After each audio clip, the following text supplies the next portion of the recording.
আসসালামু আলাইকুম ওয়া রাহমাতুল্লাহি ওয়া বারাকাতু। আমার ফেসবুক বন্ধু সকল ভাইয়েরা, আপনাদের কাছে আমি কয়েকটি ভিডিও উপহার দিয়েছিলাম ওযুর বিষয়ে আর ওযুর ফরজের বিষয়ে। আজকে আরেকটা বস্তু উপহার দিতে আমি বলতে যাচ্ছি যে গোসলের তরিকাটা কি, আর গোসলের ফরজ কয়টা, আর গোসল ওয়াজিব হলে ওয়াজিবের গোসল কোনটা, মুস্তাহাব গোসল কোনটা, আর ফরজ গোসল কোনটা।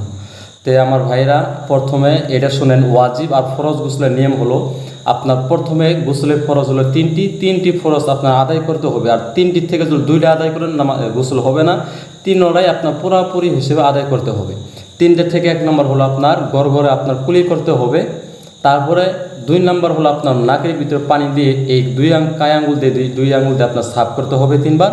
তারপরে 3 নম্বরটা যেটা ফরজ রয়েছে, আপনার সারা শরীর আপনার পানি দিয়ে ভিজাইতে লাগবে। এই 3টা ফরজ আপনারা আদায় করবেন, তাহলে আপনার ওয়াজিব গোসল তো ফরজ গোসল আপনার আদায় হবে।